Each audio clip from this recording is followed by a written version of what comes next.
बीवी की गलती। रागिनी अपने पति राघव का वेट कर रही थी और जब राघव अपने घर आता है तो रागिनी कहती है, आपको पता भी है कल तारीख क्या है?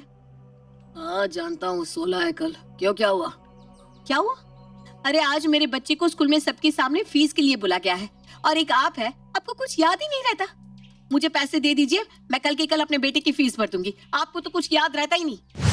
रागिनी की बात सुनकर राघव उसे पैसे दे देता है और अगले दिन रागिनी अपने बेटे की फीस भर देती है।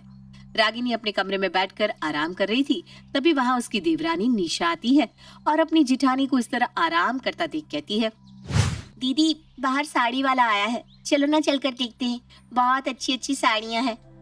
अच्छा ऐसा है, चलो चलकर देखते हैं। निशा की बात सुनकर रागिनी उसके साथ अपने घर के बाहर जाती है, जहाँ उसको सच में साड़ियाँ काफी पसंद आती हैं, पर उसके पास पैसे ना होने की वजह से वो साड़ी नहीं लेती। लेकिन निशा वो साड़ी ले लेती है और घर में जाने के बाद कहती है, क्या दीदी आपने वो साड़ी क्यों नहीं ली? कितनी अच्छी और सस्ती साड़ी थी और आपके ऊपर जचती भी थी बहुत। निशा एक्चुअली मेरे पास ना अभी पैसे नहीं है, इसलिए मैंने साड़ी नहीं ली। अब शाम को वो आएंगे तो उनसे पैसे लूंगी और फिर वो साड़ी खरीदूंगी। दीदी जेठ जी एक बिजनेसमैन है और आप उनकी वाइफ। एक बिजनेसमैन की बीवी होने के बाद भी आपके पास पैसे नहीं है? आप अपना खर्चा चलाती कैसे हो? चलो मान लिया कि आपको आज साड़ी लेनी थी, पैसे नहीं थे इसलिए आपने पैसे नहीं लिए, पर अगर भगवान न करे अगर घर में कोई इमरजेंसी हो तो आप किससे पैसे लोगी? हाँ निशा तुम बिल्कुल सही कह रही हो, पर मुझे ना कभी पैसों की जरूरत ही नहीं पड़ी। अरे जरूरत नहीं पड़ी तो क्या हुआ? आपको नहीं लगता कि आपके पास पैसे होने चाहिए? मुझे ही देख लो, भले ये शहर के बाहर रहते हो पर समय समय पर मुझे पैसे भेजते रहते। आप तो इस घर की बड़ी हैं, घर की जिम्मेदारियां आपके सर पर है और भैया तो अक्सर बाहर रहते हैं। निशा की बात सही थी, अगर रागिनी उसको सही तरीके से लेती तो। शाम को जब राघव घर आता है तो रागिनी राघव से गुस्से में बात करती है, आ गए घर? हाथ मुंह धो लो, खाना लगा देती हूँ। रागिनी आज ऑफिस मीटिंग थी, मैं वहीं से खाकर आया हूँ। अरे वाह, ये सही है आपका, जब मन करे आप बाहर से खा लेते हो, पर एक मैं हूँ जो बाहर का खाना खाना तो क्या देखती तक नहीं हूँ। क्यों? क्योंकि मेरे पास पैसे ही नहीं रहते। कुछ भी लेना हो तो देवरानी से लेने पड़ते हैं। अरे रागिनी तुम्हें हुआ क्या है? तुम इस तरह की बहकी बहकी बातें क्यों कर रही हो? मैंने तुम्हें कभी किसी चीज के लिए मना किया है क्या? मना नहीं किया, लेकिन कुछ लेने के लिए पैसे भी तो नहीं दिए ना। बार बार आपके पास पैसे मांगने आना मुझे अच्छा नहीं लगता। मेरा भी एक अकाउंट ओपन करवा दो ताकि उसमें पैसे रहे और मुझे आपसे बार बार पैसे ना मांगने पड़े। अरे दूसरे अकाउंट की जरूरत नहीं है तुम्हें। हाँ हाँ सही कह रहे हो आप, मुझे क्या ही जरूरत है। अरे कुछ सीखो अपने भाई से जो हर महीने निशा को पैसे भेजता रहता है। रागिनी ये तुम क्या बोले जा रही हो? अरे मेरी बात तो सुन लो। मैं दूसरा अकाउंट ओपन करवाने से इसलिए मना कर रहा हूँ क्योंकि हमारा जॉइंट अकाउंट करवाना चाहता हूँ ताकि तुम्हें जब भी जितने भी पैसों की जरूरत हो तुम अकाउंट से निकाल लो। अब राघव की बात सुनकर रागिनी चुप हो जाती है और उसके चेहरे पर एक मुस्कान आ जाती है। अगले दिन राघव अपने अकाउंट में ही उसका जॉइंट अकाउंट करवा देता है। ये देखकर रागिनी ये खबर अपनी देवरानी को देने जाती है। निशा, ओ निशा। क्या हुआ दीदी? तू मुझे कह रही थी ना तेरे जेठ जी मुझे पैसा नहीं देते, देख आज उन्होंने अपने अकाउंट के साथ ही मेरा अकाउंट ज्वाइन करवा लिया। अरे वाह, ये तो बहुत अच्छी बात है। हाँ, अब मैं भी बिना सोचे समझे पैसे खर्च करूंगी, वो भी अपने ऊपर। बहुत रौब दिखाती थी ना मुझे, मेरा पति ये करता है, इतने पैसे देता है, मैं ये लेकर आई वो लेकर आई। अब बताती हूँ कि किसका पति कितना कमाता है। हाँ भाभी, ये तो सच में बहुत ही अच्छी बात है। वैसे मैं सोच रही थी कि मैं वो साड़ी नहीं ले पाई, इसलिए अगर हम दोनों आज किसी अच्छी सी दुकान पर चले और बढ़िया सी साड़ी ले ले तो कैसा रहेगा? हाँ हाँ दीदी, ये तो बहुत अच्छी बात है। बताइए कब चलना है? शाम को चलते हैं। रागिनी अपनी बात खत्म करके अपने कमरे में चली जाती है और शाम को एक बार फिर वो साड़ी की दुकान पर जाती है और दुकानदार को अच्छी और महंगी साड़ी दिखाने को कहती है। भैया अच्छी सी अच्छी साड़ी दिखाना आप। बहन जी आप चिंता मत कीजिए, मैं आपको अपनी दुकान की सबसे अच्छी साड़ी दिखाऊंगा। भैया अच्छी तो दिखाना पर थोड़ा बजट वाली साड़ी दिखाना। अरे ऐसे कैसे बजट वाली साड़ी दिखाना? भैया आप महंगी से महंगी साड़ी दिखाइए, कोई बात नहीं। पर भाभी साड़ी पर पैसे खर्च करना सही नहीं है, और अगर साड़ी महंगी वाली लेनी भी है तो सही रेट में लेंगे ना हम। निशा पैसे किसके लगेंगे, तेरे या मेरे? रागिनी की ये बात सुनकर निशा चुप हो जाती है। वहीं जब दुकानदार भी महंगी से महंगी साड़ियां रागिनी को दिखाने लगता है, ये देखकर निशा खुद से कहती है, अच्छा तो अब ये मुझे अपने पैसों का घमंड दिखा रही है। कोई बात नहीं दीदी, आप मुझे पैसों का धौंस दिखाओगी ना तो मैं भी आपसे कम नहीं हूँ। अब आप देखती जाओ मैं क्या करती हूँ। दीदी उधर देखो, वो जो डमी पर साड़ी है कितनी अच्छी है, आप उस साड़ी का प्राइस पूछिए ना। मानना पड़ेगा निशा, तुम्हारी पसंद सच में अच्छी है। भैया वो डमी वाली साड़ी दिखाना। रागिनी के कहने पर दुकानदार उसको दुकान की सबसे महंगी साड़ी दिखा देता है। ये साड़ी सच में बहुत सुंदर लग रही है। इस साड़ी को पैक कर दीजिए। 10,000 की साड़ी है, पैक कर दूं भाभी जी? 10,000? इतनी महंगी साड़ी, कहीं ऐसा ना हो कि ये मुझ पर गुस्सा करे। अरे हमारी दीदी के लिए तो ये मामूली सी रकम है, क्यों दीदी? अब हाँ, ये कोई बड़ी रकम थोड़ी ना है, पैक कर दो इसको। रागिनी उस साड़ी को खरीद कर घर चली जाती है। रात को जब राघव घर आता है तो वो रागिनी पर भड़कते हुए कहता है, रागिनी तुम्हारा दिमाग घास चरने तो नहीं गया? क्यों, क्या हुआ? आप ऐसी बात क्यों कर रहे हैं? क्या हुआ? अरे तुमने ऐसा भी क्या खरीद लिया जो आज की डेट में तुमने 10,000 रुपये खर्च भी कर दिए? अब वो मुझे ना एक साड़ी बहुत पसंद आ गई थी जो थोड़ी कॉस्टली थी, पर मेरा ना बहुत मन था क्योंकि आप तो मुझे कभी कोई साड़ी लाकर देते नहीं हो, तो मैंने वो खरीद ली। क्या 10,000 की तुमने साड़ी खरीदी? अरे तुम्हारे दिमाग में दिमाग की जगह भूसा भरा है क्या? रागिनी राघव की बात का जवाब नहीं देती और चुपचाप सोने चली जाती है। समय गुजरता है और गुजरते समय के साथ रागिनी अपनी देवरानी को जलाने के लिए आए दिन कोई ना कोई महंगी चीजें लेती रहती। तो वही निशा भी कम नहीं थी, वो अपनी जेठानी को सामान लेने का बढ़ावा देती रहती। और ऐसे ही एक दिन निशा अपनी जेठानी के पास आती है। दीदी अब तो आए दिन आप कुछ न कुछ खरीदती रहती हैं। मैं सोच रही थी क्यों ना इस बार आप बेडशीट खरीद ले। वो क्या है ना, घर की सभी बेडशीट गंदी हो रही है और बेडशीट के साथ साथ सोफे की कवर पर्दे सब भी तो खराब हो रहे हैं। बस इतनी सी बात। अरे अब तुम देखो, अब इस घर में सोफे कवर बेडशीट पर्दे सब कुछ नया आ जाएगा। इतना बोलकर रागिनी निशा के साथ बाजार जाती है और एक बार फिर महंगा खर्चा करके आती है और एक बार फिर राघव और रागिनी की लड़ाई हो जाती है। रागिनी मैं बिजनेस कर रहा हूँ, मुझे लोगों को सैलरी भी देनी पड़ती है और एक तुम हो कि हर समय पैसों की बर्बादी करती रहती हो। आखिर तुम चाहती क्या हो? अच्छा तो अब तुम मुझे पैसों के लिए लड़ोगे?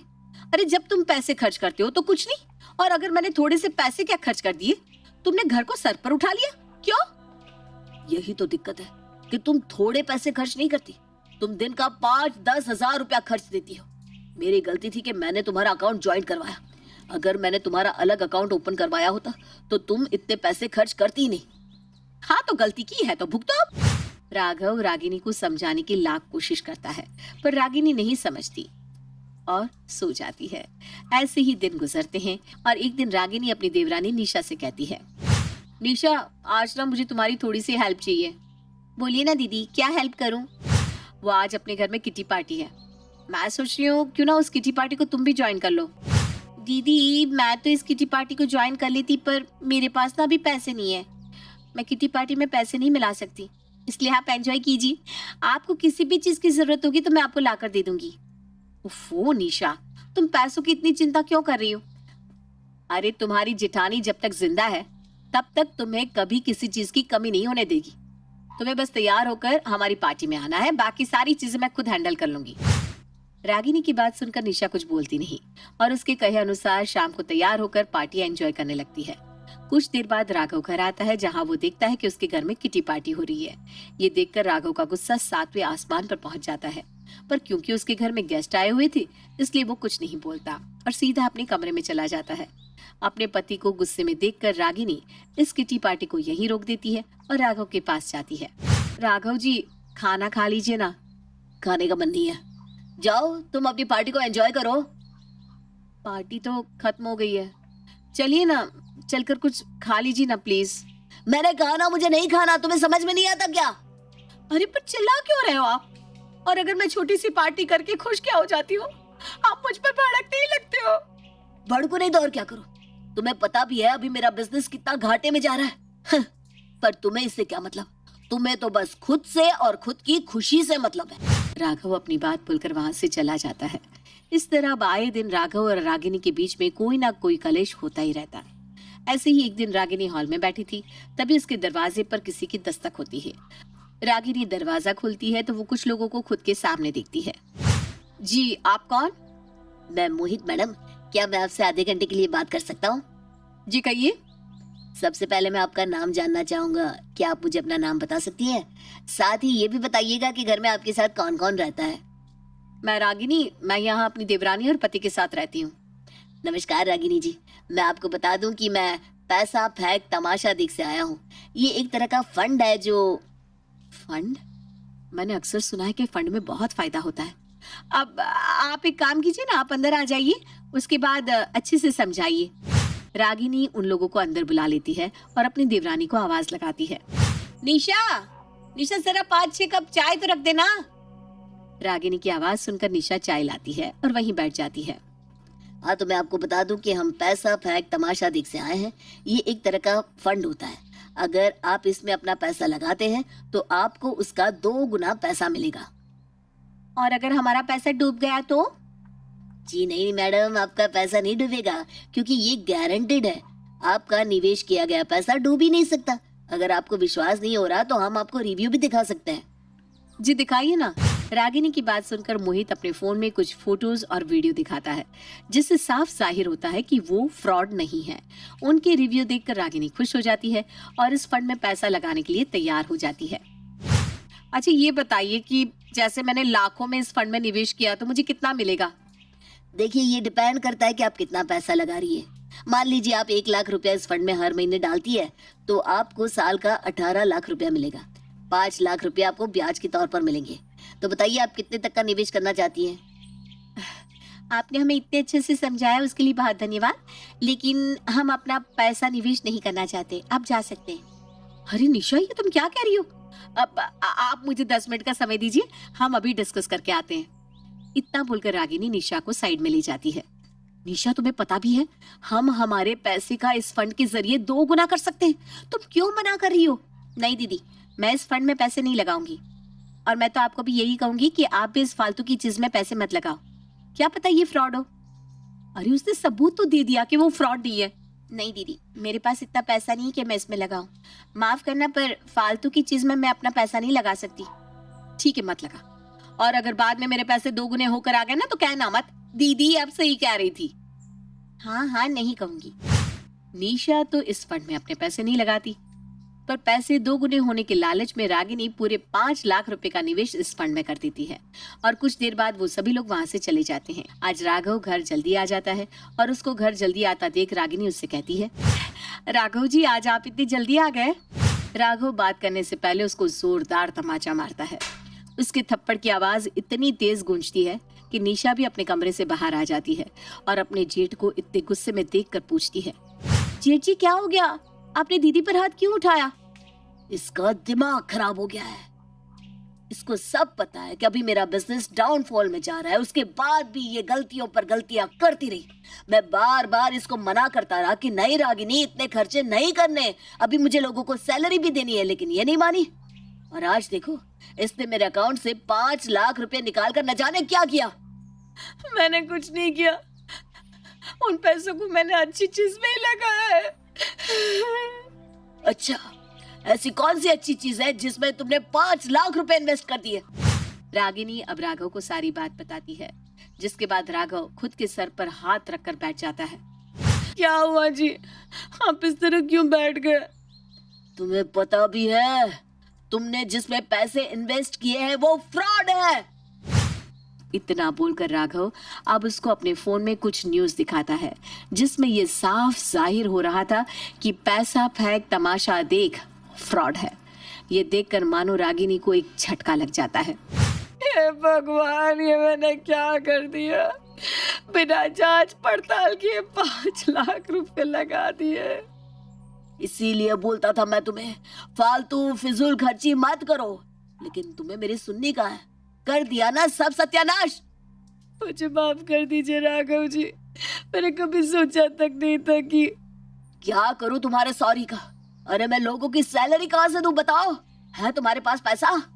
वो पैसा मैंने बिजनेस में लगाने के लिए बचाया था पर।